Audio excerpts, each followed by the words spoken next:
Sí, ahora sí. Buenos días. Bueno, estamos a 2 días de celebrar la Navidad. No vamos a hablar hoy de la Navidad porque eso ya lo estudiamos en nuestro convivio, ¿verdad? Pero hoy vamos a cambiar un poco el tema.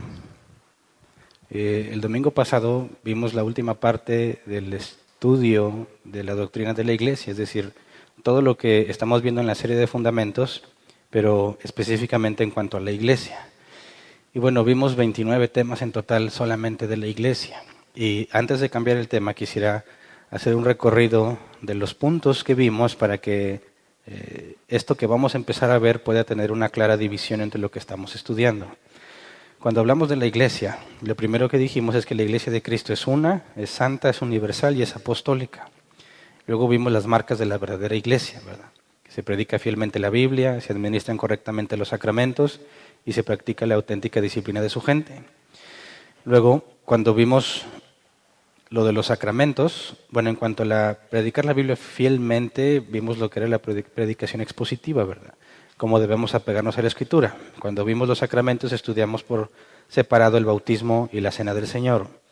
Cuando tocamos el tema de la disciplina, definimos primero una serie de cosas antes de ver las 6 partes que estudiamos de la disciplina. Y lo primero que definimos era la membresía de la Iglesia.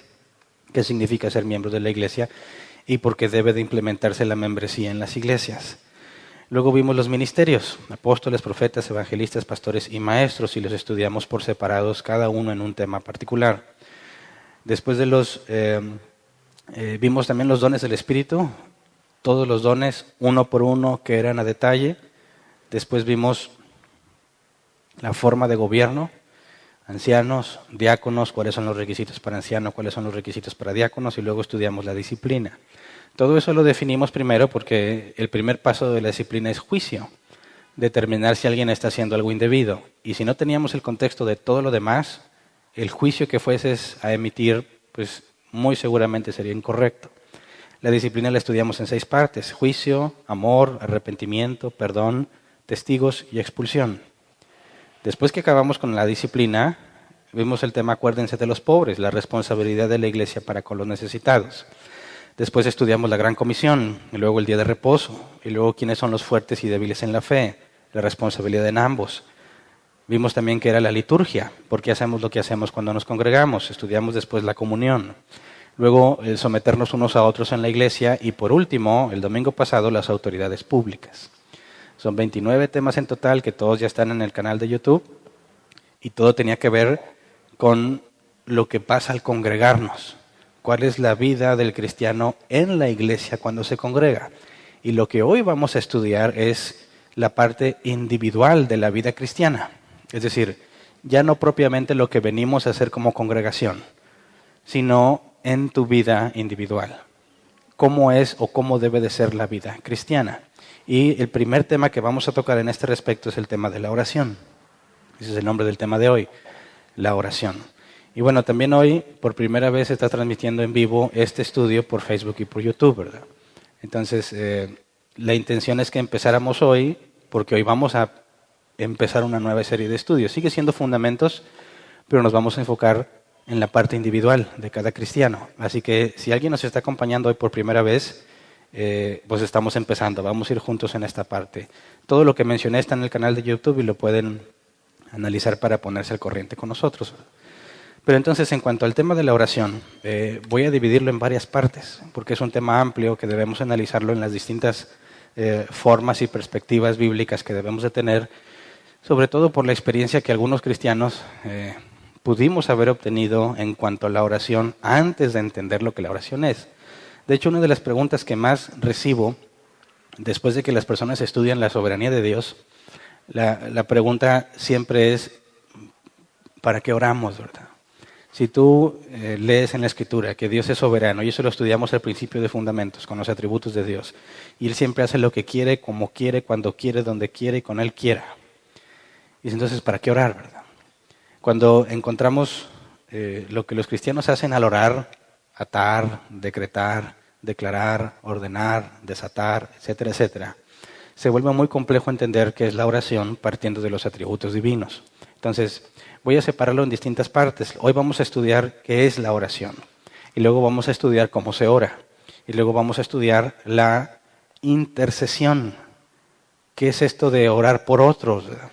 Y después vamos a estudiar la autoridad espiritual, los que se suponen que dicen que algunos tenemos poder para atar y desatar cuando oramos, ¿verdad? Entonces vamos a ir desglosando estos temas de la oración, pero hoy vamos a definir la oración desde el punto de vista bíblico. Y bueno, yo me voy a poner como ejemplo en esta ocasión y te voy a platicar la forma en la que yo aprendí a orar y tal vez se van a identificar conmigo. La primera cosa que yo hice recién nacido de nuevo fue orar. Lo primerito que hice fue orar. La oración de fe, la oración del pecador, ¿verdad? Señor, te pido que perdones mis pecados, que me recibas en tu reino, que escribas mi nombre en el libro de la vida y que me recibas como tu hijo. Amén. Algunos piensan, y fíjate bien que yo aclaré, lo primero que hice después de nacer de nuevo fue orar, porque ya hemos estudiado que una oración no hace nacer de nuevo a nadie, ¿verdad? Ninguno de nosotros nació porque hizo una oración. Si lo analizas con detalle, que más adelante vamos a estudiar un tema sobre eso, primero fuiste transformado internamente para que estuvieses dispuesto a hacer esa oración, ¿verdad? Si la oración que hiciste fue genuina y realmente le pediste a Dios que te hiciera su hijo y te rendiste ante Él antes de que oraras, Dios te hizo nacer de nuevo. De otra manera, nunca hubieras hecho esa oración. Pero lo importante de esta oración, la primera oración que yo hice después de nacido de nuevo, porque aún antes de nacer de nuevo yo oraba muchas veces, le pedí a Dios, no sé, que me fuera bien en el examen, que me quitara la tos, muchas cosas. Yo crecí en un contexto católico romano, y la oración no era algo ajeno a mí ni a mi familia. Estábamos acostumbrados a, más que orar, a rezar, y ahí hay una diferencia. Entonces, cuando recién Dios me hace nacer de nuevo, recién me convierte, alguien preguntó que si quería hacer la oración de fe, si quería entregarle mi vida a Dios. Y a mí me dijeron que en ese momento iba a nacer de nuevo. Yo te confieso, yo ya había nacido de nuevo. Yo ya estaba dispuesto a hacer esa oración. Y lo particular es que esa oración no se me ocurrió a mí. Alguien tuvo que decir lo que yo iba a repetir. No sé cómo fue en tu caso. Dicen, repite después de mí. Señor Jesús, te pido perdón. Y te van guiando, ¿verdad? Entonces, la primera vez que yo oré, no fue algo que yo quisiera o que naciera de mí el decir, sino tuve que repetir lo que tenía que decir. Y de esta manera se supone que iban a hacer de nuevo, pero bueno, más adelante vamos a estudiar, y ya lo estudiamos, de hecho, cuando hablamos de la salvación y el orden de la salvación, vimos que es necesaria primero la fe antes de la conversión. Pero bueno, fue la primera oración que yo hice, ¿verdad? Yo no sabía orar. Y la primera oración que yo hice, me guiaron para hacerla. Y eso a mí me hizo entender que como yo no sé orar, si quiero orar, tengo que ver cómo lo hacen los demás. Tengo que aprender a orar viendo a los demás. Y bueno, cuando nos reuníamos en la iglesia donde yo me congregaba, se oraba por todo, ¿verdad? Aunque no nos hubiéramos reunido por cuestiones de la iglesia, orábamos antes de empezar nuestra reunión, aunque no fuera de la iglesia, decir, oye, vamos a comer algo. Bueno, pero primero vamos a orar. Yo primero decía, ¿por qué? Si vamos a ir a unos tacos, no vamos a hacer nada que tenga que ver con la iglesia. No, así hay que poner todo en manos del Señor. Bueno, pero empiezas a escuchar y empiezas a aprender cómo oran, ¿verdad? Y bueno, vas adquiriendo experiencia, viendo cómo oran, escuchándolos, cómo se portan, qué hacen, cierran los ojos o no cierran los ojos, levantan la cara al cielo, alzan las manos, las dos o una. Empiezas a ver todo eso y empecé a aprenderme frases que aún inconscientemente todavía digo cuando estoy orando sin pensar. Por ejemplo, cuando te piden que ores por los alimentos, ¿qué dices? Señor, te damos gracias por estos alimentos, te pido que los bendigas y que sean de bien para nuestro cuerpo. Yo donde iba siempre oraban así, entonces cuando me pedían a mí, bueno, de ahí le seguías con lo demás, ¿verdad? Bendice las manos que los prepararon. Te pedimos también por los niños de África y todo el que no tiene. En ese entonces estaba de moda que en África había hambre, ¿verdad? Y a lo mejor ya nadie pide por los de África. Pero entonces cuando decían, Hernán, ora por los alimentos, yo ya sabía, tengo las frases. Y simplemente las repites y te ganas la aprobación de todos. Entonces dicen, bien, estoy aprendiendo a orar, ¿verdad? Cuando iban a empezar la reunión, me tocó estar en otra iglesia donde éramos bien poquitos, entonces cuando algunos llegaban tarde, pues se notaba, faltaba más de la mitad de la gente. Bueno, vamos a empezar, vamos a orar por los que vienen en camino. ¿Alguna vez oraste por los que vienen en camino? ¿Y qué oraba? Yo oraba así: apresura los pasos de los que vienen en camino, guarda su camino para que lleguen sin demora. Y una serie de frases que escuché alguna vez algunos y que siempre se repiten y las aprendes. Entonces fíjate bien que vas acumulando en tu cerebro las frases necesarias para cada situación en la que debes orar. No vas a decir bendice las manos que los prepararon cuando estás orando por los que vienen en camino. Entonces vas consciente o inconscientemente separando las frases que te van a ayudar cuando te piden orar. Orar por sanidad, lo cubrimos con la sangre de Cristo. Declaramos sanidad sobre su cuerpo. La palabra dice que por su llaga fuimos curados. Y son cosas que repetías cuando orabas por sanidad, ¿verdad? No se te ocurrieron a ti. Bueno, estoy hablando de mí. No se me ocurrieron a mí. Escuché que alguien las decía, entonces las repliqué. Orar por liberación. ¿Alguien oró por liberación? ¿O no tenías ese nivel de espiritualidad? Muy pocos teníamos ese nivel. Entonces. En tu nombre atamos al hombre fuerte. Esa era de ley, ¿verdad? La sangre de Cristo tiene poder. La sangre de Cristo tiene poder. Y repetirle hasta que el mugre demonio se saliera. Echamos fuera todo espíritu inmundo. Son frases que no pueden faltar, ¿verdad? Y tenías ya todo tu esquema. Todos estos ejemplos que te doy, no sé si tú te los sabes igual, pero yo los aprendí escuchando a las otras personas, ¿verdad? Todas son frases que ubicabas en un momento y en un contexto, ¿verdad? Y bueno, conforme pasa el tiempo y vas escuchando cada vez a más personas orar, pues vas aumentando tu acervo, ¿verdad? Tu lista ahí, tu repertorio. Y yo me acuerdo que cuando llegaba alguien, algún predicador que invitaban, que en la iglesia donde Dios me hizo nacer de nuevo, era una iglesia muy grande y muchos predicadores venían de todas partes del mundo, no, pues tenía un montón de frases disponibles, ¿verdad? Apantallantes. Porque llegaba alguien y decía: Señor, ahora te pido que este varón camine hacia tu trono y tú extiendas tu cetro hacia él, para que él ponga la punta de su dedo en el cetro y tú le concedas estar contigo en tu presencia. Y dices: oh, esa me apantalló. Y estaba yo ansioso porque me dijeran: oye, Hernán le toca orar. Y digo: hombre, aquí saco la del cetro, ¿verdad? O nomás me pasaba a mí o también a ustedes. Yo las tenía guardadas, honestamente, no estoy mintiendo. Yo las tenía guardadas esperando el momento correcto para poder usarlas. Si estaba con los que me conocen siempre, porque me la piratean. Tenía que esperar en un momento donde hay gente que no me conoce o me invitaban a otra iglesia. ¿Puedes orar? Hombre, decía, gracias a Dios este es el momento. Y me sacaba la del cetro y me sacaba todas las que pudiera. Y sí a pantallas. Y ellos se aprenden esas frases. Y las van a usar no cuando tú estés ahí porque te das cuenta que te la piratearon. Las van a usar cuando estén en otra situación y estás empezando a hacerte una reputación de cierta espiritualidad, ¿verdad? Y bueno, yo consideraba que algunas frases tenían más poder que otras. Digo, ya cuando vas acumulando las frases y tienes un buen repertorio y empiezas a orar, ves como que algunas funcionan más que otras. Entonces ibas depurando, o ya está muy choteada, ya todos la dicen, o como que no siempre funciona, pero tienes tus frases especiales. Yo no sé si ustedes estaban tan perdidos como yo en ese aspecto, ¿verdad? Pero bueno, ya cuando empiezas a acumular las frases, les agregas los accesorios. Es decir, vamos a orar, ok, no faltaba que, a ver, todos pónganse de pie. Ay, somos los mismos de siempre, bueno, todos de pie.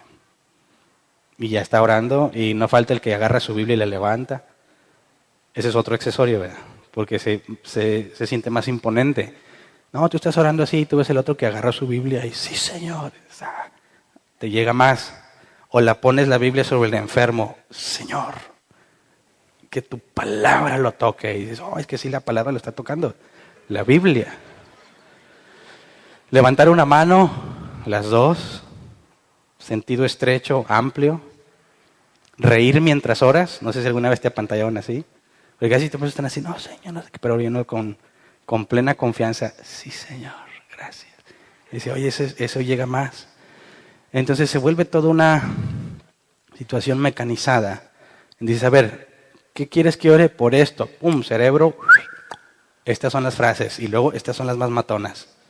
¿Qué accesorio? Levantas una mano, ¿cómo está el espacio? No, la Biblia sí la traje. Hombre, ahí va la Biblia. Y ya, ahora sí sigues. Y tratas de seguir ese plan, ese esquema que tú ya trazaste, con el cual vas a convencer a los que te están viendo, los vas a pantallar o piensas que de esa forma sí va a funcionar. Todos lo hacían, todos lo hacían. Y luego escuchas predicaciones sobre la oración. Ahora, fíjate bien, yo determiné qué significaba orar por la práctica, por lo que otros hacían. ¿Qué es orar? Ah, bueno, todo esto que he acumulado, todas estas frases y todos estos accesorios, eso es orar. ¿Oras? Claro. ¿Seguido? Siempre, al menos por los alimentos. 3 veces al día mínimo. Pero cuando venían predicadores y hablaban de la oración, encontraba frases o versículos que te hacían pensar que todo eso que estamos haciendo como cristianos realmente es algo poderoso. Por ejemplo, Juan 14, versículo 13 al 14. Dice, cualquier cosa que ustedes pidan en mi nombre, yo la haré. Así será glorificado el Padre en el Hijo. Lo que piden en mi nombre, yo lo haré. Así que, ya sabes, no podía faltar al final de cada oración decir en el nombre de Jesús, ¿verdad? Y a veces, mientras pensabas qué más ibas a decir, ¿verdad?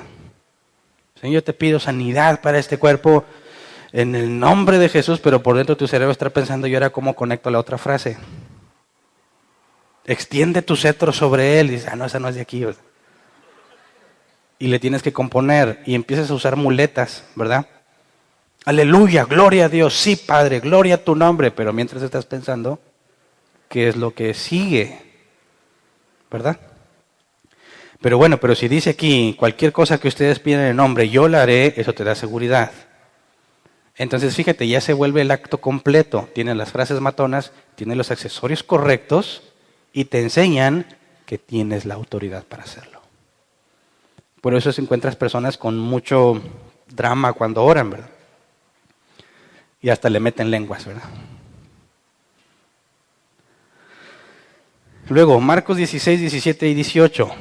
Estas señales acompañarán a los que crean.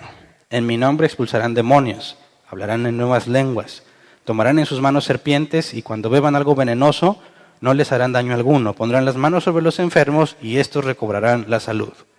Entonces, ya leímos en Juan 14 que lo que pidas en su nombre lo va a hacer para glorificar al Padre. Segundo, si crees, vas a echar fuera demonios, vas a hablar nuevas lenguas, tomarás en tus manos serpientes, si bebes algo venenoso no te hará daño, pondrás las manos sobre los enfermos y estos van a recobrar la salud.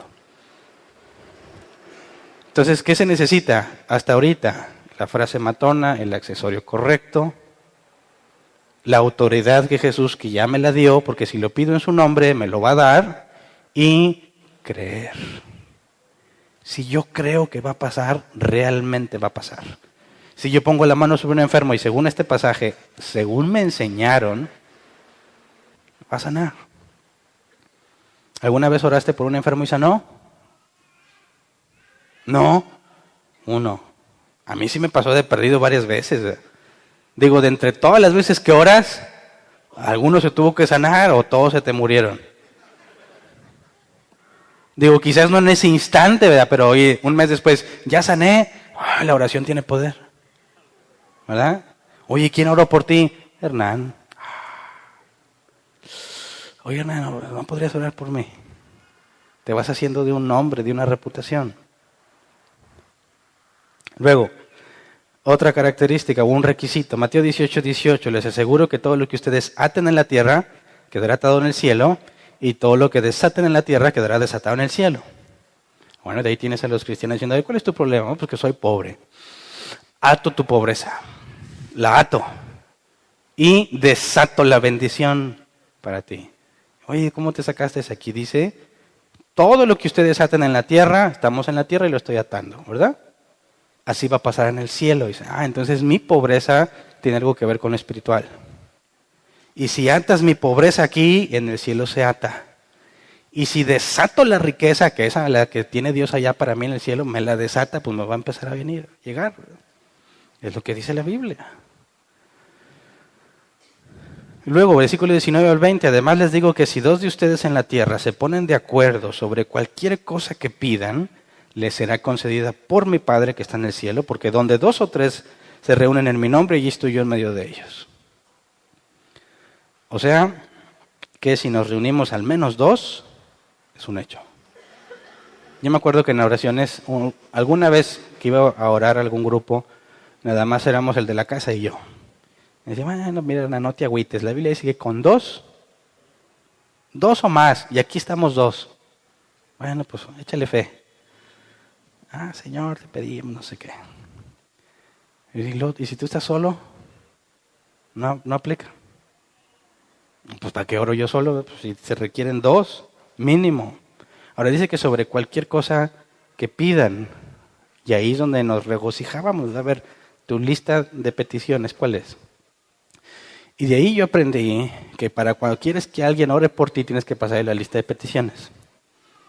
Entonces, si es un grupo de oración, y ahora incluso hay en Facebook, ¿verdad? Tienes que pasarle tu lista de peticiones, porque si ahí hay dos o más, todo lo que pidan se les va a cumplir. Entonces aquí está, mira, pues que mi abuelita esté mejor, que me den un mejor trabajo, que pase mis exámenes, que tenga salud, y te arrancas, ¿verdad? Porque según la Escritura, todo eso que ellos pidan, donde estén dos o más, Dios lo va a hacer. Y así es como tenemos hoy en día la doctrina de orar, así es como los cristianos entienden orar. Hablas de orar y ya saben en automático lo que deben de hacer por lo que vieron que los demás cristianos hacen, más estos pasajes, por ejemplo, que vienen a traer la idea de que la oración tiene poder. Así es como yo me formé en mis caminos cristianos, así es como a mí me formaron. Eso es lo que yo entendía por orar. Y yo pensaba que todos los cristianos lo veían igual, ¿verdad? Pero el punto es que Dios en su gracia y en su misericordia, después del tiempo que a Él le plació, que fueron como 13 años, Dios empieza a hacerte pensar un poco más las cosas. Decir, a ver, todo lo que pida en su nombre me lo va a dar, ¿todo? Cuando tú oras constantemente, así como yo aprendí, te vas a dar cuenta que no siempre funciona. Te vas a dar cuenta que a veces Dios no contesta tu oración, y de hecho son más las veces que no lo hace que las que sí la hace. Pero se produce este efecto casino. Dicen que cuando los que van a los casinos a jugar no siempre ganan, ¿verdad? Pero ¿qué hace que una persona siga yendo allá a pesar de que no gana? La esperanza de que va a ganar al menos una vez.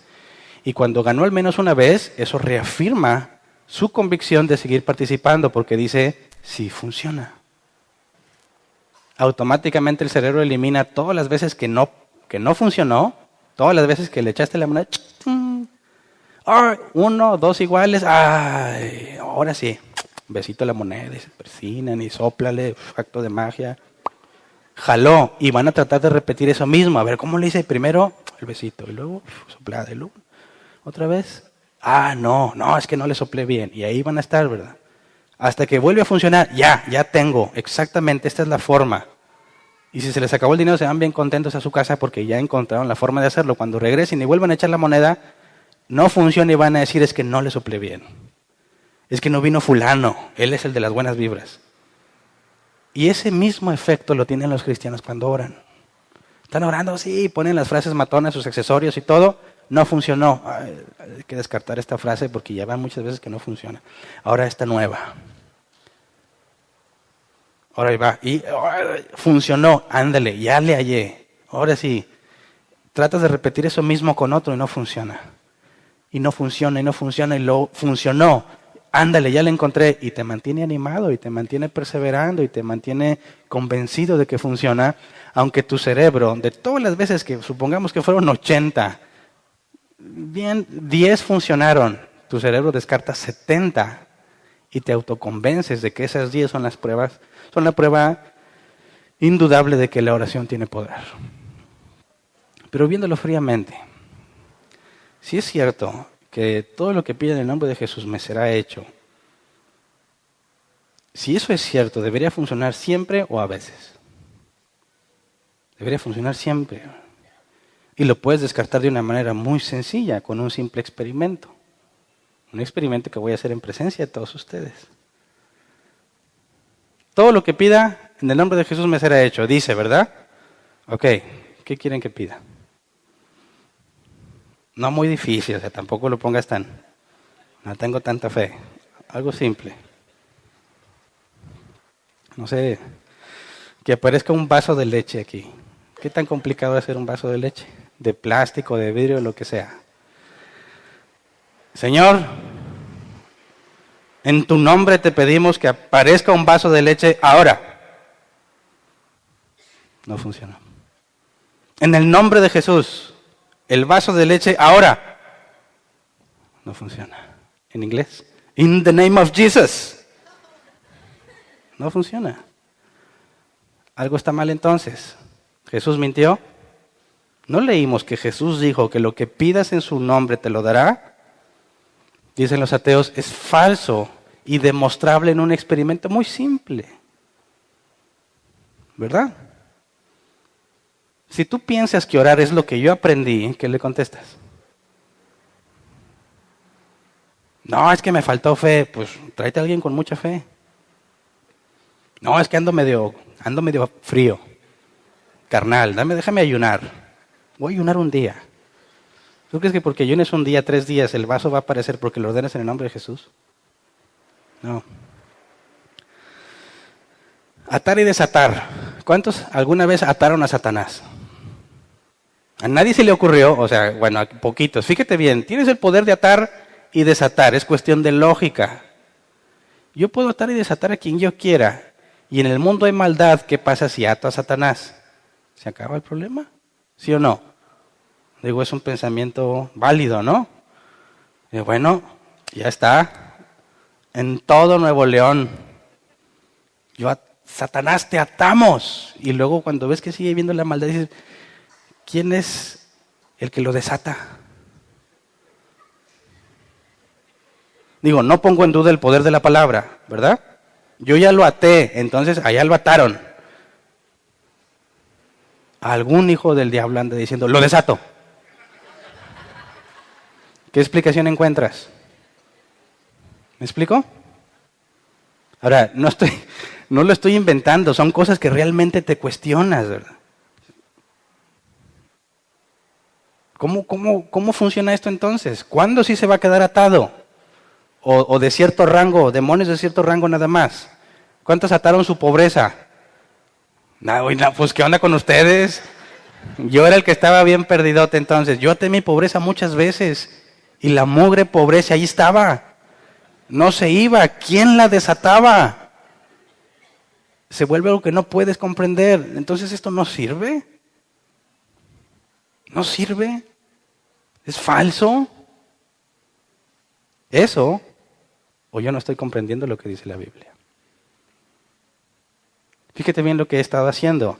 Tomé la definición de orar según la práctica y luego le agregué pasajes bíblicos y estoy tratando de que funcione. Digo, si la Biblia dice debe de funcionar, ahí está el error. Mi definición de orar no es lo que la Biblia enseña, es la que a mí me enseñaron, la que yo aprendí, la que yo vi que se hacía. Y luego le agrego pasajes bíblicos y quiero demandar que funcione, cosa que es totalmente incorrecta. ¿Me explico? Ahora, si están 2 o más, les cumpliré todo lo que pidan. ¿Quién me acompaña a pedir que aparezca el vaso? Para estar al menos 2. O ir de su lugar, pidamos todos juntos al mismo tiempo. 1, 2, 3, ¿va a aparecer el vaso? No. Entonces, esta idea de la oración y estos pasajes así no pueden ser ciertos. No pueden ser. Una simple prueba experimental descarta todo lo que a mí me enseñaron. Ahora es difícil darte cuenta que muchos años viviste creyendo una farsa, algo que no se puede comprobar. Y la escapatoria que normalmente usan los cristianos dicen es que esto es espiritual.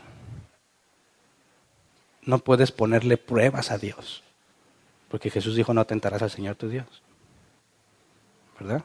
Dicen, ay, pues sí es cierto. Y te convences. Bueno, es que la fe y la razón no tienen nada que ver. Todo es cuestión de creer. Y ahí está el efecto casino, porque crees, no jala, crees, no jala, crees, no jalas. Funcionó. Ándale, si jala, si funciona. ¿No? Si esto es verdad, si los pasajes que leí están interpretados correctamente, debiese de funcionar las pruebas que hice. ¿Verdad? Este es el punto de choque entre los cristianos, entre comillas, y la realidad. Que lo que ellos piensan que conocen espiritualmente no coincide con la realidad. Y deciden vivir en su mundo de fantasías. Deciden desconectar su cerebro y creer que un día lo van a lograr. Porque alguno va a decir, pero funciona. Sí, ¿de cuántas veces que lo intentaste funcionó? Bueno, yo oré por un enfermo una sola vez y sanó. Ok, qué bueno, pero ¿es el único enfermo por el que has orado? Si te vas a un hospital y te agarras por piso a orar, ¿cuántos van a sanar? ¿Alguna vez fuiste al hospital a orar por los enfermos? ¿Cuántos se salieron ahí sanados milagrosamente? La gran mayoría de las veces ninguno. Y dolía cuando ibas y orabas. No, yo declaro que tú eres libre de esa enfermedad porque Cristo ya pagó y realmente lo haces con todo el deseo y la mejor intención del mundo. Ves el sufrimiento de la persona. Ves que no conoce a Dios y realmente anhelas que Dios haga un milagro y aplicas todo lo que te enseñaron y te convences a ti mismo que estás completamente seguro de que Dios lo va a sanar y le dices al enfermo, tú créelo y Dios te va a sanar y luego te dicen se murió. ¿Con qué cara le explicas a todos los que estaban ahí que no funcionó tu oración? Ahora fíjate lo más grave, en lugar de dudar de lo que te enseñaron, dudas de ti. Y es que es el pecado que cometí. Ay, si no hubiera pecado eso. Es que no me puse a cuentas con Dios antes de orar. Estamos tan convencidos que la doctrina que te enseñaron es correcta que dudas de ti mismo en lugar de poner en duda lo que te enseñaron. Por eso cuando hablamos de oración, los cristianos hacen cosas muy vergonzosas cuando oran. Toman autoridad, decretan, ordenan, declaran, desatan al Espíritu Santo. Ponen la sangre de Cristo en cuanta cosa les venga en gana, sobre el perro, sobre la casa, sobre el carro. Y lo único que hacen es avergonzar al cristianismo cada que se ponen a orar así. Porque es fácilmente demostrable que esto es una farsa, que es falso. Por eso tenemos que aprender bíblicamente qué es la oración. Y luego analizar estos pasajes que ya vimos, que demuestran que son falsos, pero a la luz de la definición bíblica de orar. No a lo que tú crees que es orar o a lo que te dijeron que es orar, sino a lo que la propia Escritura enseña. Ahora, si la Escritura enseña esto, podemos poner a prueba los pasajes sin ningún problema. Y te voy a demostrar que sí funcionan. Ay, ¿va a aparecer el vaso de leche? Ah, espérate. Primero, ¿por qué los cristianos somos o éramos así? ¿Por qué no oran como debe de ser? Porque no saben. Porque no se los enseñaron o nunca les importó saberlo. En mi caso, ahí tenía la Biblia, la podía leer. No me lo enseñaron, ok, pero tampoco lo leí. No me interesó porque aprendí cómo. Así que ese es el principal problema. No sabemos lo que es la oración bíblicamente hablando. Y bueno, los discípulos de Jesús tampoco sabían. Por eso dice Lucas 11, del 1 al 4, que los discípulos le preguntaron a Jesús, enséñanos a orar. Lucas 11, 1 al 4, un día estaba Jesús orando en cierto lugar. Cuando terminó le dijo uno de sus discípulos, Señor, enséñanos a orar, así como Juan enseñó a sus discípulos. Él les dijo, cuando oren digan, Padre, santificado sea tu nombre, venga tu reino, danos cada día nuestro pan cotidiano, perdónanos nuestros pecados, porque también nosotros perdonamos a todos los que nos ofenden y no nos metas en tentación. El famoso Padre Nuestro, ¿verdad? Y no lo sabemos con ciertas variantes. Ahora veamos lo que nos dice Mateo exactamente sobre esta misma forma en que Jesús enseña cómo debemos orar. Mateo 6, 9 al 13. Mateo 6, 9 al 13 dice, ustedes deben orar así, Padre nuestro que estás en el cielo, santificado sea tu nombre, venga tu reino, hágase tu voluntad en la tierra como en el cielo, danos hoy nuestro pan cotidiano, perdónanos nuestras deudas como también nosotros perdonamos a nuestros deudores, y no nos dejes caer en tentación, sino líbranos del maligno. Yo sé que casi todos, si no es que todos, no sabemos el Padre Nuestro, ¿verdad? Y alguna vez, quizás a mí, en mi contexto católico romano, te enseñaban a que lo tenías que repetir muchas veces, normalmente como una penitencia, como un castigo. Ibas y te confesabas y te decían, ¿qué hiciste? Ah, pues hice esto, esto y esto. Tantos Padres Nuestros, tantas Aves Marías, toma. Bueno, a ver, ¿cuántos me dijeron? 50 Padres Nuestros. Padre Nuestro que estás en el cielo, y tenías que aventarte los 50 seguidos, ¿verdad? Y las Aves Marías. Entonces es algo que traes aquí ya bien programado, algo que te sabes de memoria, pero muy pocos de nosotros nos hemos puesto a analizar lo que dice, ¿verdad? Por eso, aunque vamos a desglosarlo más adelante en otros temas, parte por parte, hoy quiero enfocarme en las primeras dos cosas que Jesús enseña que debes de pedir. Si cuando oren, deben orar así, Padre, que estás en el cielo, o Padre nada más, según Lucas o Mateo, ¿verdad? Santificado sea tu nombre. Eso es lo primero. Esa es la primera cosa que Jesús enseñó que debemos de pedir. Y casi nadie sabe qué es eso, ¿verdad? Santificado sea tu nombre. ¿Qué significa esto? La palabra santificado en griego es agiasó, que la concordancia Strong nos traduce como consagrar o santificar. El diccionario Help lo traduce así, considerar algo especial, poner algo aparte, dedicarlo, separarlo. La Biblia dice que todos somos santos, los hijos de Dios somos santos. No en el contexto de la Iglesia Católica Romana. La Iglesia Católica Romana eso lo pone como una especie de estatus donde le puedes pedir milagros. Pero la Biblia dice que todos los cristianos, los que han nacido de nuevo, todos son santos. No porque le puedas pedir cosas, sino por lo que el original significa. Todos los cristianos, todos los hijos de Dios han sido puestos aparte. Esa es la distinción que la Biblia hace en el género humano, los que son de Dios y los que no. Esos puestos aparte, esos santos, eso es lo que significa santificar, ponerlo aparte. Pero ¿cómo lo aplicamos? ¿Qué será santificar el nombre de Dios? ¿Cómo lo ponemos aparte? Bueno, santificar el nombre de Dios significa que Dios, representado por su nombre, como cualquiera de nosotros, hablar de mi nombre, hablar de Hernández, hablar de mí, santificar el nombre de Dios es santificar a Dios, es que para nosotros sea algo aparte, algo especial, distinto de todo lo normal, diferente a todo. Por consecuencia, es honrarlo, reconocerlo como lo más grande que hay, como lo mejor que hay.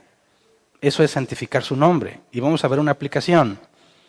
Palabras de Jesús en Juan 12, 27 al 28. Juan 12, 27 al 28 dice, ahora todo mi ser está angustiado. ¿Y acaso voy a decir, Padre, sálvame de esta hora difícil? Si precisamente para afrontarla he venido. Padre, glorifica tu nombre. Se oyó entonces desde el cielo una vez que decía, ya lo he glorificado y volveré a glorificarlo. Ahora la palabra aquí glorifica, cuando Jesús dice, Padre, glorifica tu nombre, es doxasó. Honrar, considerar glorioso. El diccionario lo traduce así. Valorar a alguien o algo por lo que realmente es. Darle peso reconociendo su verdadero valor. Y en ese sentido, santificar y glorificar vienen a ser lo mismo. Ahora, ¿qué es lo que está diciendo Jesús? Todo mi ser está angustiado. ¿Acaso en mis palabras, ¿acaso le voy a pedir al Padre que me salve de eso? No. Padre, glorifica tu nombre. ¿Qué significa eso? Que si realmente vamos a considerar que Dios es aparte, distinto, valioso, Él es el único digno de honra, sus obras, sus atributos, todo lo que hace es mucho mayor y mucho más importante que lo que nosotros podemos hacer o cualquier otro ser humano. Vemos que en el Padre Nuestro sí hay cosas que se piden a Dios, danos el pan cotidiano, por ejemplo. Pero lo primero que Jesús dice es pide que el nombre de Dios sea santificado, que se entienda, que tengas claro tú y todos los demás que lo que Dios hace es más glorioso que lo que cualquiera puede hacer, incluyéndote a ti mismo. Jesús en este caso dice, estoy angustiado y no le voy a pedir al Padre que me salve. No le voy a decir, Jesús está diciendo, no le voy a pedir algo para mí. Le voy a decir, Padre, que tu nombre sea glorificado. Que todos vean que lo que tú haces es lo mejor que puede pasar.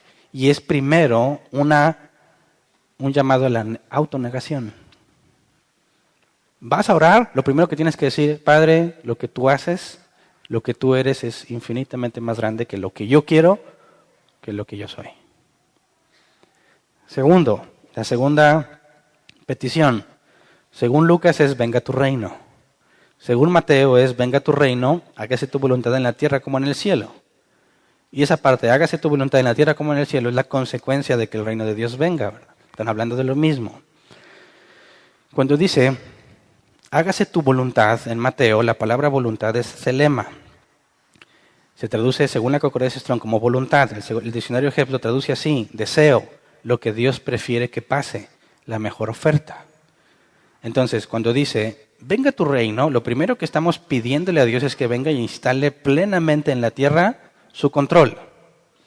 ¿Qué acaso no sucede todo lo que Dios quiere? Claro. La Biblia enseña que aún lo bueno y lo malo sucede porque Dios lo permitió. Por eso la palabra voluntad aquí es muy importante, porque no nos está hablando de la soberanía de Dios. Cuando nos habla aquí de la palabra celema, es su mejor oferta, lo que Él prefiere que suceda. Por ejemplo, en los 10 mandamientos, dice no matarás. La correcta traducción es no asesinarás. ¿Hay gente que asesina?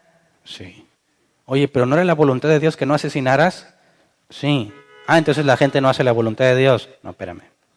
La Biblia hace distinción entre dos voluntades. La preceptiva, que es esta, celema, que es lo que Dios dice que es lo mejor que pueda pasar. Y la decretiva, que es otra palabra, bulé, que es lo que Dios ha ordenado que pase. Y esa es inquebrantable. La preceptiva es quebrantable, tú decides lo que haces. Dios dijo, no robes. Esa es su voluntad, celema, voluntad prescriptiva. Esto es lo mejor que puedes hacer, pero tú decides si lo haces o no. Por eso es que muchos roban, a pesar de que Dios en su voluntad no quiere que nadie robe. Entonces, ¿qué es lo que está diciendo Jesús que debemos de pedirle? Sea santificado tu nombre, lo primero, te pones en una posición menor a Dios donde reconoces que tus deseos y lo que tú quieres es inferior a lo que Él es, a lo que Él quiere y a sus obras. Segundo, venga tu reino, ven y establécete para que todos hagan lo que es mejor. Estamos diciendo, ven a este mundo para que nadie robe, nadie mate, nadie mienta, incluyéndome a mí. Sabemos que la Escritura enseña que ese día va a llegar, cuando Jesús regrese. Pero ¿qué es lo que le estás pidiendo? Ven, Señor, y haz lo que tú consideras que es mejor. Entonces, Jesús dice, ¿vas a orar? Lo primero que tienes que hacer, reconocer tu inferioridad ante Dios y pedirle que haga lo que Él considera que es mejor. ¿Y mis peticiones qué? Bueno, ¿qué pasa si después de eso pídeles lo que tú quieres? No hay ningún problema. ¿Qué dijo Jesús aquí? Después de eso, danos hoy nuestro pan de cada día, o según una versión, danos hoy nuestro pan cotidiano. Perdona mis pecados, que esas son las ofensas. Así como yo perdono a los que han pecado contra mí, que más adelante vamos a estudiar qué es eso. No me expongas a tentación. Esas son cosas para mí, pero ¿qué es lo primero que tuve que reconocer y que pedir? Que soy inferior, que todo lo que Él hace se merece su gloria y que se haga lo que Él considera que es mejor. Por eso, cuando leemos que Jesús dice en Mateo 6:9, ustedes deben orar así, esta descripción de las primeras dos cosas que Jesús enseña que debemos de pedir es precisamente lo que demuestra el significado de la palabra. La palabra orar, ahí en griego es prosekumai, que el diccionario Jeff lo traduce así, intercambiar deseos, interactuar con Dios cambiando los deseos humanos por los deseos de Dios. ¿Me explico? Cuando oras, se supone que intercambias deseos. Por eso Jesús lo primero que enseña es, vas a orar, lo primero que tienes que decir es, Dios, hágase tu voluntad. Porque tú eres mucho más grande que yo, infinitamente mayor que yo, que todos puedan ver que tus obras son buenas. Y yo te pido, según lo que nos enseñó Jesús, que me des el pan de cada día. Pero ¿qué tal si Dios no me quiere dar de comer hoy? Lo primero que pedí, ¿qué fue? Que se haga lo que Él considera que es mejor, celema. Ahora fíjate, sería congruente decir, vamos a orar, Señor, hágase tu voluntad. Y ahora yo ordeno y decreto que Satanás sea atado. Eso es totalmente absurdo y contradictorio. ¿Cómo vas tú a pedirle, a exigir, a ordenar, a declarar cuando lo primero que debes de hacer es, Señor, haz lo que tú consideras que es mejor? De manera que ninguna oración pudiese ser altiva, pudiese pretender autoridad. Porque lo primero que tienes que reconocer es que Dios es mayor a todos y que su voluntad es lo mejor que te puede pasar. Así que orar según el original, el idioma en el que fue escrito, el original, el griego koiné, lo que realmente está inspirado, no tu traducción al español. Orar es intercambiar deseos con Dios. Ejemplo, Lucas 22:42. Palabras de Jesús: Padre, si quieres, no me hagas beber este trago amargo, pero no se cumple mi voluntad, sino la tuya. No lo dijo primero, ¿verdad? Pero lo dijo. Señor, si quieres, y esta palabra es interesante, quieres, ulomai, que viene de bulé, la voluntad decretiva de Dios, lo que Dios ha decidido hacer y está totalmente determinado a llevarlo a cabo. Si quieres, no me hagas beber este trago amargo. ¿Qué está diciendo? Si eso es lo que tú ya ordenaste desde antes de la fundación del mundo, no lo hagas. Pero no se haga mi voluntad. Voluntad, aquí está el lema. No se haga lo que yo creo que es mejor, sino lo que tú quieres. ¿Te fijas? Esta es la oración bíblica. Este es precisamente el significado de orar. Nadie jamás ha experimentado ni experimentará el sufrimiento que Jesús experimentó. Y aún así dice, pero no se haga lo que yo creo que es mejor. Jesús está hablando de su naturaleza humana. Sabemos que estaba muy angustiado. Y luego tienes a esos cristianos arrogantes tratando de darle órdenes al Espíritu Santo. Espíritu Santo, muévete, muévete, ahora, tócalos. Dices, oh, qué vergüenza. Qué vergüenza semejante ignorancia. Y son de los hombres más respetados que hay entre el cristianismo.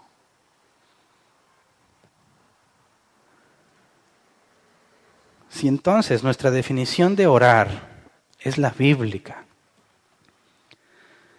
Fíjate lo que dice el apóstol Juan, primera carta 5:14.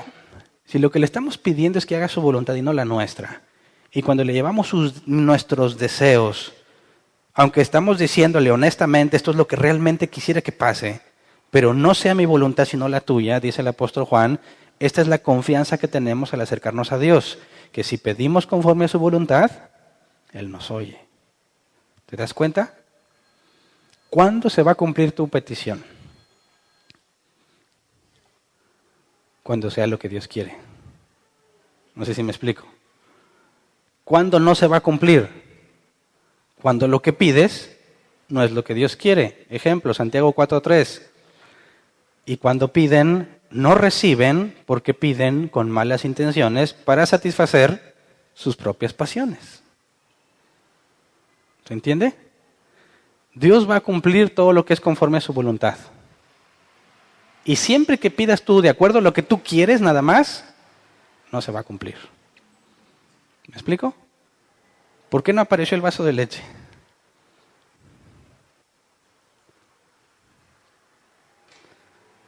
¿Por qué? Bueno, porque si nosotros oramos, como debe de ser la oración, lo que hayamos pedido se va a cumplir sí y solo sí es lo que Dios quiere. ¿Me explico? Por ejemplo, las señoras que oraron por sus esposos durante 20 años y tratan de hacerte pensar que esa es la cuota que tuvo que pagar para que su esposo se salvara, ¿verdad? 20 años oré. Y dices, la que tenga un esposo incrédulo va a decir, ¿20 años? Ay, pues vaya empezando, Padre nuestro que estás en el cielo, santificado sea tu nombre. Pero, ¿qué pasa con las mujeres que llegan recién convertidas, invitan a su esposo y convertido? La de los 20 años, ¿qué va a pensar? ¿Cómo? ¿Y mis 20 años de oración? Es que ahí está el problema. Honestamente, ¿los 20 años sirvieron para que se convirtiera? o se convirtió cuando Dios quiso? ¿No?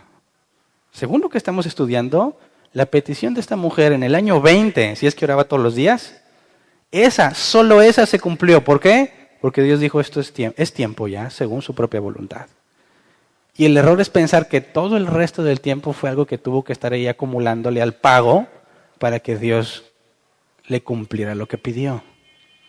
Porque la oración jamás va a cambiar los planes de Dios. Dios es soberano, Él hace lo que quiere, cuando quiere, como quiere, con quien Él quiere. Cuando nosotros oramos, lo primero que le debemos de pedir es, Señor, haz tu voluntad. Así que en ese sentido, si yo digo, Señor, que aparezca el vaso de leche en el nombre de Jesús, esa no es la oración bíblica. Eso no es oración. Yo tendría que agregar, mas no sea mi voluntad sino la tuya. No apareció el vaso de leche. ¿Por qué? ¿Porque no funcionó mi oración? Claro que funcionó. Porque ¿qué fue lo que le pedí al final? Que no fuese mi voluntad sino la de Él. ¿Y por qué no hay un vaso de leche? Porque a Él no le place darme el vaso de leche. ¿Me explico? ¿Cuándo voy a fallar en demostrar algo así? Nunca. Jamás. ¿Verdad? Fíjate, ¿qué dice los pasajes que leímos? Juan 14, 13 al 14. Cualquier cosa que ustedes piden en mi nombre, yo la haré. Así será glorificado el Padre en el Hijo. Lo que piden en mi nombre, yo lo haré. Ok, ese pasaje por sí solo te puede llevar a pensar que lo que quiera que tú pidas. Pero según leímos en 1 de Juan, ¿cuál es la restricción? Si está de acuerdo a su voluntad. Ahora, muchos cuando dicen, pues que tienes que decir en nombre de Jesús para que se cumpla. ¿Verdad? Y algunas personas, me acuerdo hace mucho, cuando empezábamos, que yo empecé a comprender esto, me refrenaba de decir el nombre de Jesús por cualquier barbaridad que yo quisiera pedir. Porque decir en el nombre de Jesús es decir que ese alguien te mandó. No es una frase mágica. Cuando oramos algo y decimos en el nombre de Jesús, más vale que tengas la certeza que lo que acabas de pedir es algo que Jesús te mandó. Porque si yo enviase a mi hijo a pedirle algo al vecino, imagínate, un cuchillo. ¿Qué harías tú si viene el hijo del vecino a pedirte un cuchillo? ¿Se lo das? Ay, me da un cuchillo. Tenga, mi hijo. Se va a matar el huerco, ¿verdad? Pero ¿qué tal si llega con un recado mío que dice, estimado vecino, ¿qué onda? ¿Cómo estás? Oye, por favor, ¿podrías prestarle el cuchillo a mi hijo, pero se lo das en una caja de manera que no lo agarre? Porque lo estoy ocupando. Ah, bueno, pues ahí está. ¿Se lo prestó al niño porque el niño lo pidió?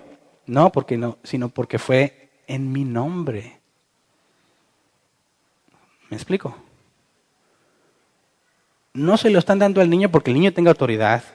Ni siquiera tiene la madurez para manipular ese cuchillo. Pero viene en nombre de alguien que sí tiene autoridad y que está pidiendo algo responsable. Entonces se lo dan al niño. Imagínate que el niño diga, mi oración tiene poder. Y se va. Y dices, qué absurdo. ¿Cómo que tiene poder el niño?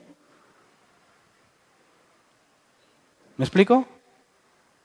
Cuando alguien dice en el nombre de Jesús, ¿qué es lo que está diciendo? Jesús me lo mandó. Y es donde la gran mayoría de los cristianos mienten. Porque pides de tus propios deleites, para tus propias pasiones. Y luego le agregas en el nombre de Jesús. Y es lo más absurdo que puedas encontrar. No es cierto. Cuando los apóstoles sanaban a alguien, que más adelante vamos a estudiarlo, decían, en el nombre de Jesús te ordeno que te pongas de pie y andes. ¿Por qué decían que en el nombre de Jesús? Porque había mucha gente viendo. Y ellos se aseguraban de que no pensaran que fueron ellos, sino que de ese milagro vaya a la cuenta de Jesús, porque es Jesús quien lo mandó. Así que ellos quedan libres de que piensen que son ellos o que traten de idolatrarlos a ellos. Decir en el nombre de Jesús, cuando eso se cumple, todos van a glorificar a Jesús, que es la autoridad de Él quien lo hizo, no el mensajero. ¿Me explico? Entonces, cualquier cosa que ustedes pidan en mi nombre, yo la haré. Señor, vamos a pedir como los discípulos pidieron después de que los amenazaron de que no hablaran de Jesús. Pues, Señor, ahora queremos pedirte que nos des denuedo para hablar tu palabra y no temer a las amenazas que nos hicieron. ¿Eso es pedir en el nombre de Jesús? Sí. ¿Qué fue lo que Jesús les había dicho? Y vayan a predicar el Evangelio. Los dirigentes que les dijeron, no prediquen. ¿Qué están pidiendo los discípulos? Dame el denuedo, la decisión, la convicción, el no tenerles miedo para hacer lo que me pediste. Eso es en el nombre de Jesús. Aunque no hayan dicho la frase en el nombre de Jesús. ¿Me explico? La frase en el nombre de Jesús no es algo mágico. No es el abracadabra. No es el ábrete sésamo. Pero como yo aprendí que todo el mundo dice, pues yo también. Ahí está el problema. Entonces, si tú estás pidiendo algo efectivamente en el nombre de Jesús, ¿quién es Jesús, a fin de cuentas? Además de su naturaleza humana, tiene su naturaleza divina. ¿Se acuerdan cuando estudiamos la Trinidad? Jesús es Dios. Si Jesús te pidió algo, siempre va a ser la voluntad de Dios. Si tú estás pidiéndole a Jesús algo que Él te encomendó que hicieras, siempre se va a cumplir. ¿Verdad? En ese sentido, ninguna oración que tú hagas en el nombre de Jesús, absolutamente ninguna va a dejar de cumplirse. Si efectivamente estás pidiendo lo que Él te mandó. ¿Verdad? ¿Qué hay de Marcos 16, 17 al 18? Estas señales se acompararán a los que creen en mi nombre. Expulsarán demonios, hablarán en nuevas lenguas, tomarán en sus manos serpientes, y cuando beban algo venenoso no les hará daño alguno, pondrán las manos sobre los enfermos y estos recobrarán la salud. Ok. Yo estoy bien seguro, creo firmemente cuando voy a orar que el enfermo sane. Si oro correctamente, ¿qué va a pasar? La voluntad de Dios. Porque si yo tengo un enfermo, que ha pasado que algunos vienen enfermos, ¿podrías orar por mí? Lo primero que tengo que preguntarles, ¿qué esperas que pase cuando ore por ti?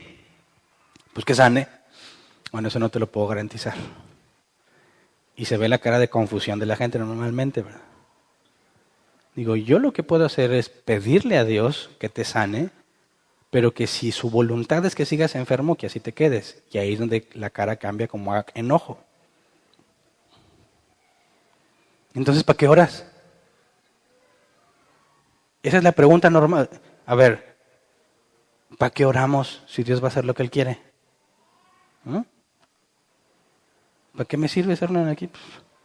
Pues no ores. Y algunos se enojan y se van. Bueno, ahí te das cuenta que qué es lo que están buscando. No vienen buscando a Dios. Vienen buscando sanar. Y algunos se han dicho, bueno, si Dios quiere que así esté, órale. Y ya, yo oro bien convencido con toda la fe del mundo de que Dios va a hacer su voluntad. No de que va a sanar, de que Dios va a hacer su voluntad. Entonces, esto, creer en su nombre, vas a expulsar demonios, mira, si Él te mandó, lo vas a hacer. Sin luchar, sin pastor Street Fighter. Quien haya visto esos videos me entiende, ¿verdad? Sin golpearlo, amagarlo, echarle agua a la Biblia, sin grupo de guerreros, no, una simple instrucción, sal en el nombre de Jesús. Y va a salir, porque no eres tú quien se lo ordena. Pero eso lo vamos a estudiar en otro tema. Mateo 18, 18 al 20. Les aseguro que todo lo que ustedes aten en la tierra quedará atado en el cielo, y todo lo que desaten en la tierra quedará desatado en el cielo. Además les digo que si dos de ustedes en la tierra se ponen de acuerdo sobre cualquier cosa que pidan, les será concedida por mi Padre que está en el cielo. Porque donde dos o tres se reúnen en mi nombre, allí estoy yo en medio de ellos. Y sabes que este pasaje no tiene nada que ver con la oración. No está hablando de orar. Versículo 15 al 17, justo antes dice, si tu hermano pega contra ti, ve y repréndele estando tú y él solos.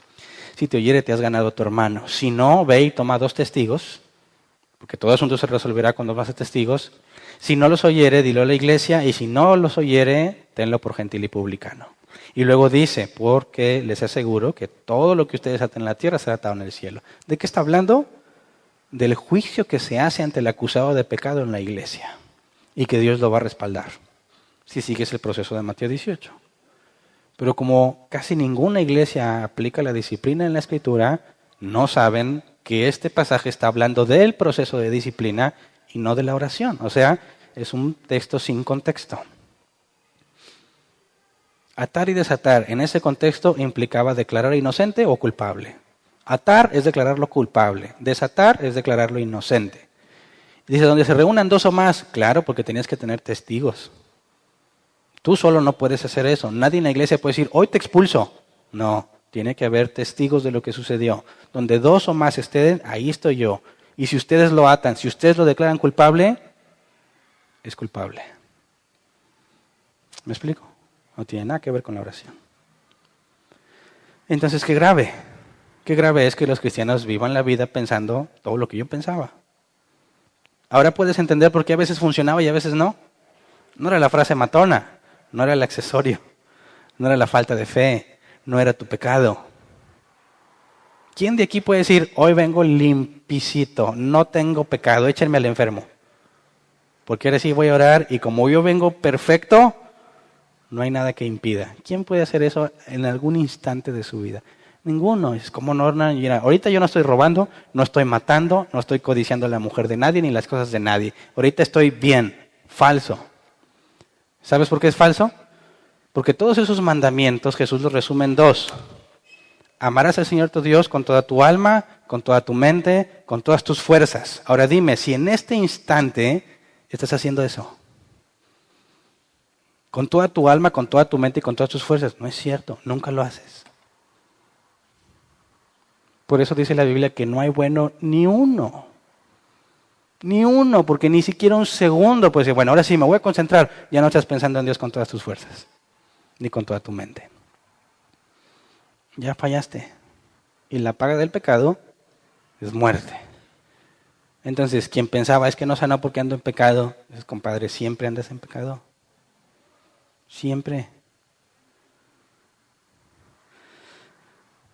Entonces, ¿por qué a veces funcionaba? Bueno, porque coincidiste con la voluntad de Dios. ¿Me explico? Si los Tigres y los Rayados llegaran a la final y imagínate, las iglesias se ponen a orar que gane el Monterrey y los satánicos que ganen Tigres, no es cierto. Yo no le voy a ninguno de los dos. Perdón.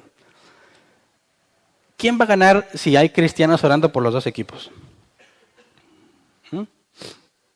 Imagínate, todo árbol plantado, hombre, pura fe, puro poder. Señor, hoy te pedimos que el Monterrey se corone campeón. Y luego todas las demás iglesias, te pedimos que el Tigre sea campeón. Con todo, a la frase matona, el accesorio, en el nombre de Jesús, con toda la fe. Hay un chorro reunidos, hasta en Facebook. ¿Quién va a ganar? Lo que Dios ya decidió. Lo que Él ya ordenó. ¿Y cómo nos vamos a dar cuenta de lo que ya ordenó? Lo vamos a estudiar más adelante en detalle. Pero cuando se cumpla, ya que la voluntad de Dios no puede frustrarse. Ganó Tigres. Eso es lo que Dios quería. Entonces, ¿para qué oras? Fíjate bien. A ver, Dios, yo te pido que este año que viene, 2019, sea lleno de bendición, abundancia, prosperidad, que me des en medida buena, apretada, remecida y rebosante. Todo eso lo vas a empezar a escuchar en otras partes. Y Dios dijo, Hernán, este año va a ser el peor de tu vida. Te van a apedrear, vas a naufragar, te van a azotar, te van a encarcelar, como le pasó al apóstol Pablo. Porque esa es mi voluntad. ¿Qué le dijo Dios a Ananías, no al esposo de Zafira, sino a Ananías, el que Dios le dijo, ve y ora por Saulo? Y dijo Ananías, ¿Saulo? Como si Dios no supiera, ay, sí es cierto, ¿verdad? No entiendo a Ananías, ¿verdad? Es una reacción natural. Saulo, el que persigue la iglesia, sí, él tiene que padecer mucho por mi causa. ¿Qué significa eso? Que las apedreadas, azotadas, encarceladas, cuando lo apedrearon hasta pensaban que estaba muerto, por eso dejaron de apedrearlo. Fueron a recoger su cuerpo y se mueve, estaba vivo. Se sacudió y se fue. Oye, padre, Pablo, ¿te hace falta orar, Pablo? ¿Cómo es que te pasa? ¿Por qué no oras? Dile, Señor, me cubro con tu sangre. Pon un pedradón. No puedes, no puedes ir en contra de la voluntad de Dios. Entonces, ¿para qué oramos? Ese es el punto. No oramos para cambiar los planes de Dios. Oramos para que nos enseñe a aceptarlos. ¿Me explico? Esa es la forma en la que conoces a Dios. La Escritura dice orad sin cesar, Tesalonicenses, primera carta. Orad sin cesar. ¿Por qué? Si a fin de cuentas Dios va a hacer lo que Él quiere, para que lo conozcas, para que te des cuenta cómo es. ¿Cómo vas a darte cuenta por lo que pasa? Tú puedes decir, Señor, yo te pido, te ruego, te suplico que esto no pase. Y va a pasar. ¿Por qué? Y te va a chocar la mente. ¿Cómo puede ser que un Dios bueno permita eso? Hasta que pasas por ahí y le dices, ya sé. Aprendí madurez, aprendí paciencia, aprendí perseverancia, aprendí que Él es fiel, porque cuando yo quise irme, cuando lo rechacé, cuando maldije y me fastidió que lo hiciera, Él permaneció fiel y me guardó y tuvo misericordia de mí. Y podrás decir, como algún día el salmista dijo, todo lo que me pasó, ahora veo que fue por mi bien. Y conoces a Dios. Por eso los cristianos ahora, que no entienden qué es orar, no conocen a Dios. Se han hecho un Dios a su imaginación. Que piensan que les va a cumplir todo lo que ellos quieren. Que se congregan diciendo, no vamos a dejar de orar hasta que Dios lo cumpla. Y piensan que eso es espiritual, cuando es una franca rebelión contra Dios. Porque si tú te pones a tratar de convencer a Dios de que haga lo que no es su voluntad, eres un anticristo. Estás haciendo o pidiendo lo opuesto a lo que Dios quiere. Es absurdo y tristemente es lo más común. Por eso, pasajes como estos deben de hacernos pensar. Mateo 7, 22 al 23. Muchos me dirán en aquel día, Señor, Señor, ¿no profetizamos en tu nombre? Y en tu nombre expulsamos demonios e hicimos muchos milagros. Pausa. Muchos se aplican en esa categoría. No que siempre lo hagan. Por eso pregunté, algunos de los que están aquí también, ¿cuándo oraste por un enfermo y sanó? Y en la liberación, ¿cuántos hablaban en el nombre de Jesús? Todos. ¿Funcionaba? De perdido alguna vez, ¿verdad? Le atinábamos. Imagínate, llega Cristo y tú no estás entre su pueblo y dices, ¿qué?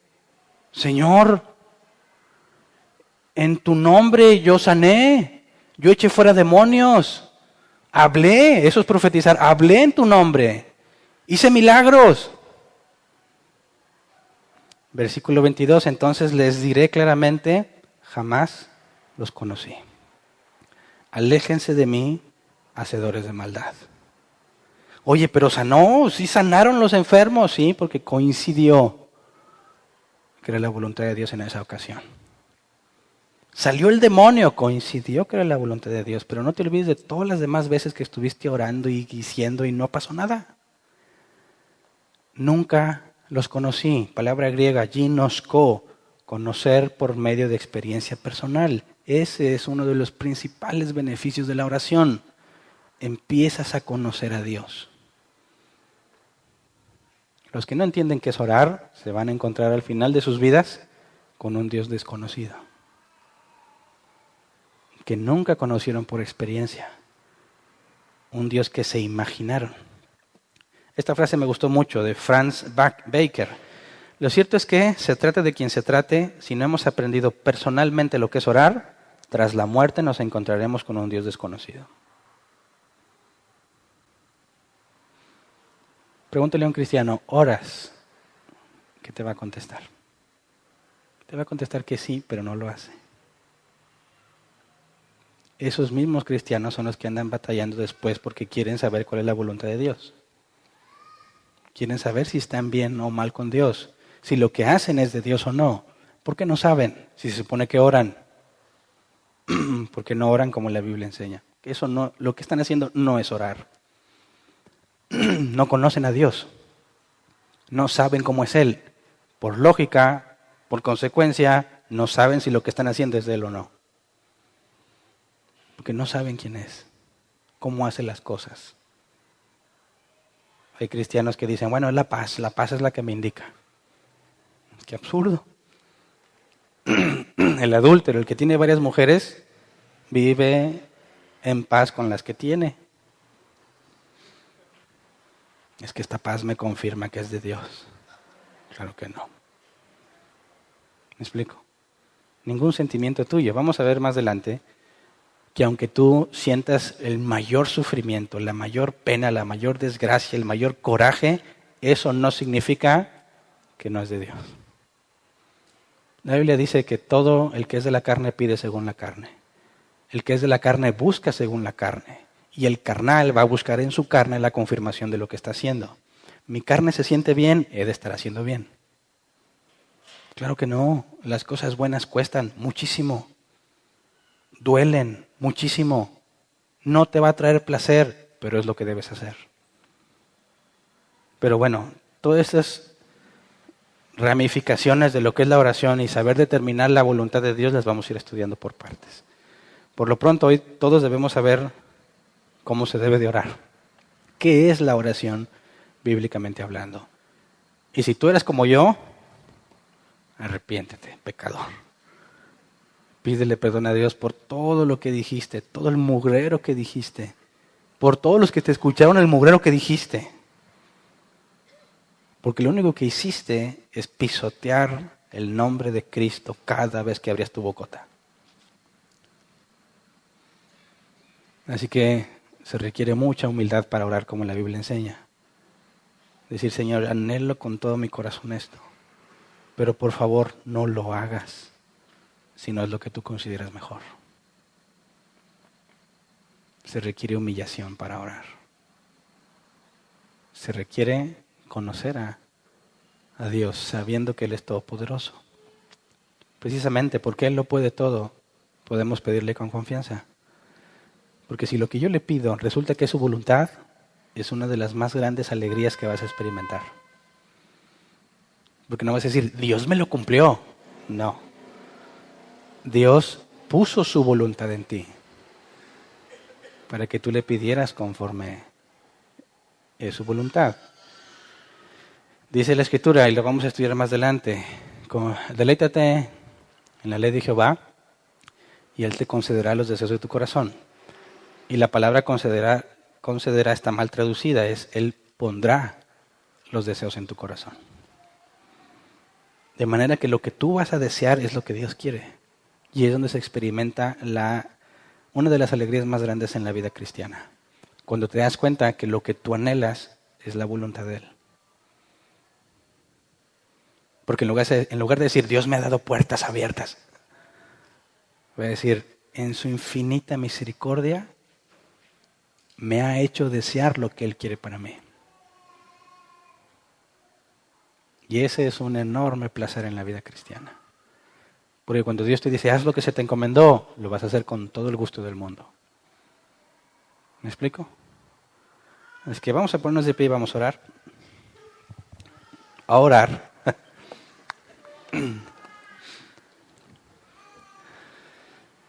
Si Dios quiere, el próximo domingo estudiamos cómo se debe orar, porque Jesús les dijo cómo en ese sentido de lo que llamamos Padre Nuestro y luego les da más instrucciones.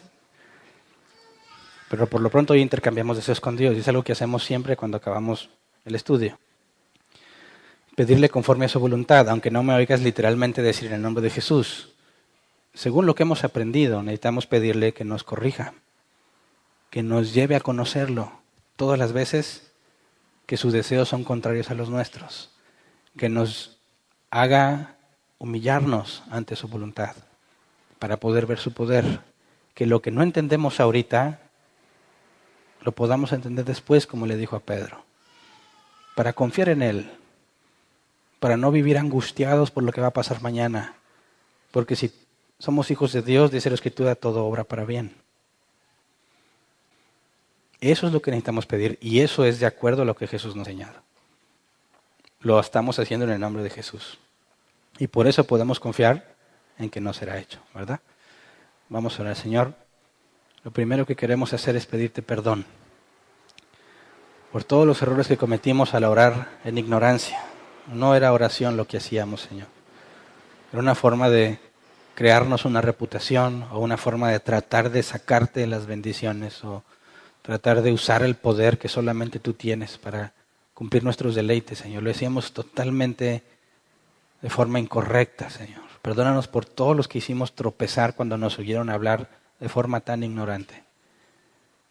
Perdónanos por todas las personas que les dimos falsas esperanzas, por los enfermos a los que les prometimos sanidad y no se las cumplimos porque no era tu voluntad, por todos aquellos que se defraudaron, se decepcionaron de ti, Señor, por nuestra culpa, porque les enseñamos mal, porque les prometimos cosas que no están en nuestro poder prometer. Perdónanos por todas las veces, Señor, que ensuciamos tu nombre cuando lo usábamos al orar. Por todas las veces que pedíamos según nuestras propias pasiones y usábamos tu nombre para pedírtelas. Ahora entendemos, Señor, la gran inconsistencia que tú sabías que teníamos cuando te hablábamos. Y te damos gracias porque no nos destruiste, sino que has decidido mostrarnos tu voluntad, mostrarnos tu palabra, hacernos entender. A los que hemos sentido hoy, Señor, enséñanos a saber lo que tú le dijiste a los discípulos, que solo a tus hijos les habías concedido entender los secretos del reino. Tú le dijiste a tus discípulos que a los demás les hablabas de forma que no entendieran, pero a tus hijos, a los tuyos, les explicarías. Y hoy te agradecemos, Señor, porque hemos entendido. Eso es un don tuyo, es algo que tú nos concedes.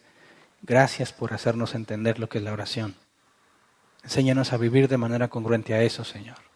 Cuando estemos luchando con nuestras pasiones, nuestros deseos, enséñanos a orar siempre pidiendo que sea tu voluntad y no la nuestra. Aunque parece que estamos pidiendo algo correcto, Señor, enséñanos a no confiar en nosotros mismos, sino siempre estar conscientes y decir, no de forma vana y repetitiva, sino con pleno uso de conciencia, entendiendo lo que implica decir, no se haga lo que yo quiero, sino lo que tú, Señor. Queremos ver tu voluntad ante nosotros, aunque nos desagrade a nosotros, aunque no le veamos lo bueno, Señor. Por favor, te lo suplicamos, no nos des lo que nosotros queremos, danos lo que tú quieres. Gracias por tu paciencia y tu misericordia, Señor. Amén. Pueden sentarse. Pasemos a la sección de preguntas. Tenemos 15 minutos para responder. Ahí está el contador para controlarme a mí y controlarlos a ustedes. La vez pasada yo me iba a pasar del tiempo y me dijeron ya se acabó.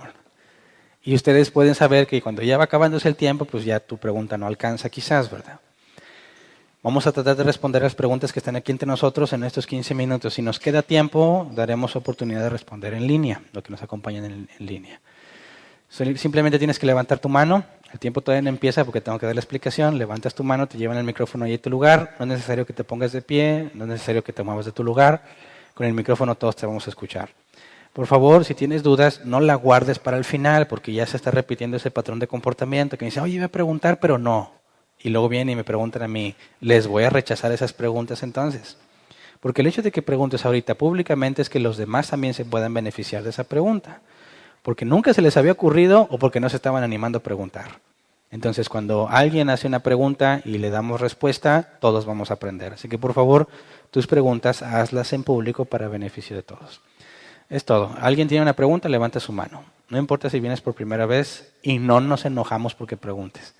Al contrario, si das la oportunidad de aclarar algo que no está muy claro, me ayudas a ser más eficiente en mi tarea. ¿Alguien tiene una pregunta? Levante su mano. ¿No? Ahí hay una.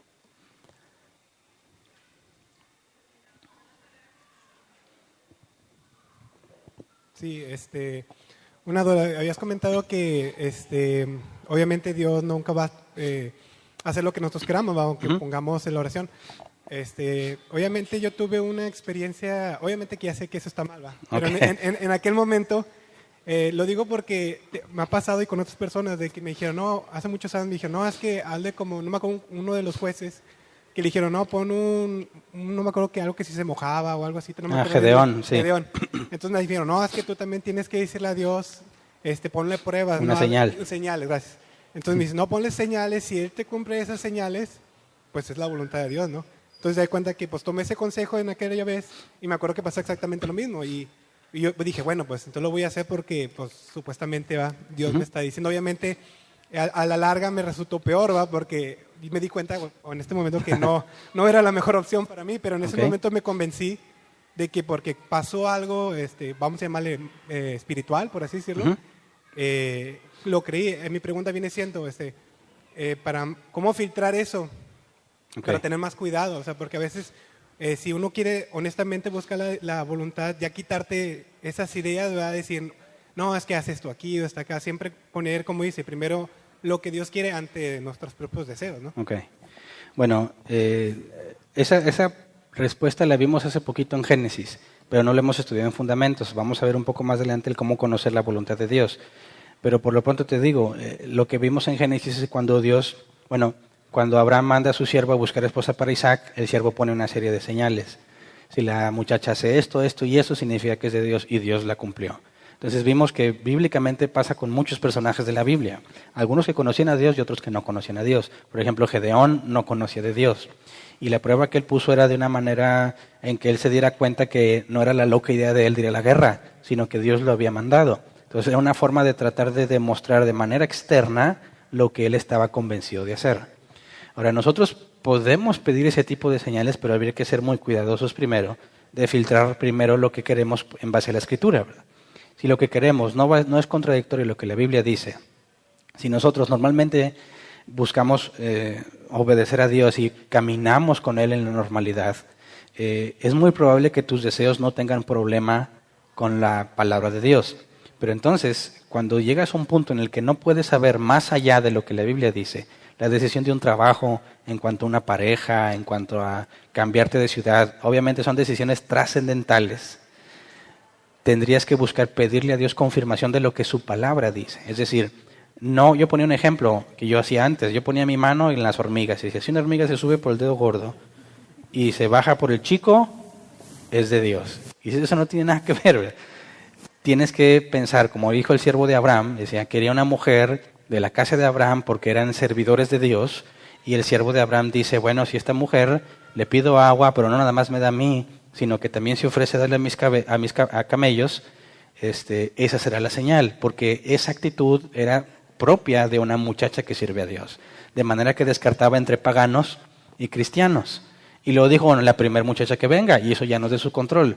Pero si te fijas, se asegura de que es algo que él no controla, pero pide información que la Biblia, o que se supone que debe de pasar según lo que la Escritura enseña. Ahora, no debe ser algo que pase todos los días, ni siquiera debe ser algo frecuente. Debe ser algo que simplemente en decisiones muy trascendentales, en las que no tenemos toda la información, pudiéramos poner. Pero más adelante vamos a detallar esa información. Sí, más que nada porque, bueno, en ese tiempo que pues estaba apenas, me acuerdo, acababa de convertir y pues cualquier cosa que te dicen, pues... ¿Te la crees? La agarras, ¿verdad? Pero sí, yo lo capto más con eso, que necesitas más información al respecto de Dios para, como el ejemplo que mencionó, o sea, saber cuáles son las actitudes de lo que Dios busca, ¿no? Y de ahí de en base buscar eso, ¿no? Exactamente. Más adelante vamos a verlo en fundamentos. ¿Alguien más?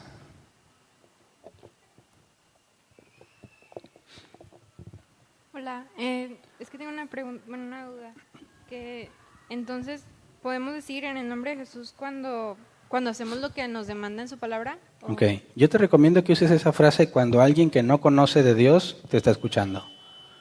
Es decir, podemos ver que Pedro resucitó a Tabita y dice, oró, se levantó y le ordenó que se levantara, pero no dice que en el nombre de Jesús.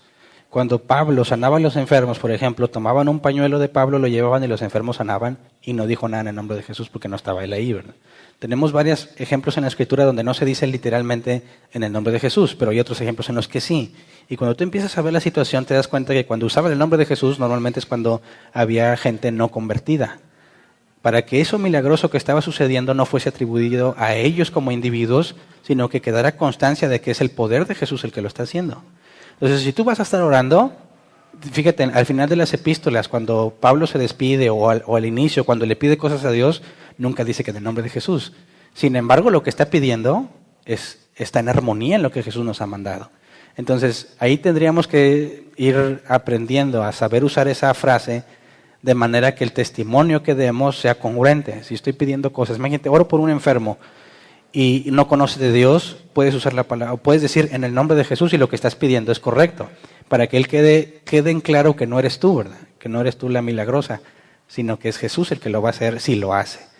Entonces ahí es donde tenemos que aprender a usar las palabras, la frase en el nombre de Jesús con sabiduría. Gracias. ¿Alguien más? No, muy bien. ¿En línea hay preguntas? Sí.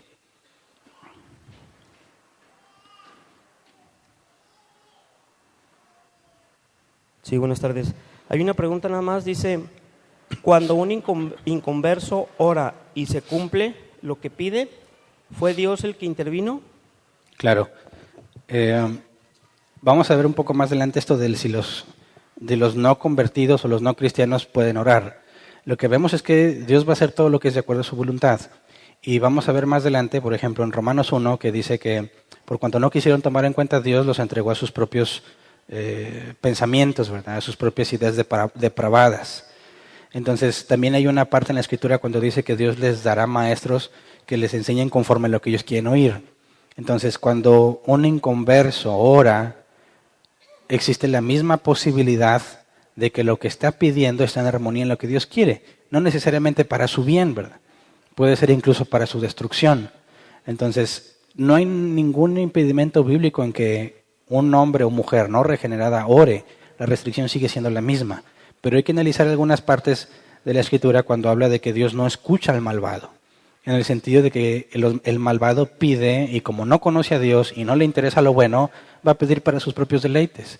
Y por eso sabemos que Dios no lo escucha, porque Dios no siempre va a estar, o sea, los deseos de Dios no son lo que Él quiere en la regla general, pero pudiese estar pidiendo a un hombre incrédulo, como yo lo hice algunas veces, pidiéndole a Dios por sanidad, porque sanara a mi familia, y Dios lo hizo.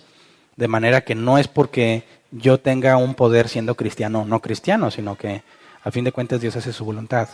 Entonces, como quiera, esos casos los vamos a ver un poco más adelante en este mismo estudio de oración. Ok. Bueno, hay una pregunta, pero creo que la hicieron antes de que hablaras del versículo, bueno, de que terminas de explicar, pero igual te la voy a mencionar. Dice, ¿a qué se refirió exactamente Jesús cuando dijo, piden pero piden mal? Bueno, Santiago lo dijo. Fue Santiago. Porque Aquí pides dice, para tus pasiones o tus deleites.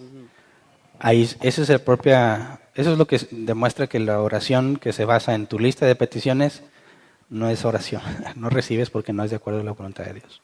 Ya lo vimos a detalle. ¿Nada más? Muy bien, eso es todo.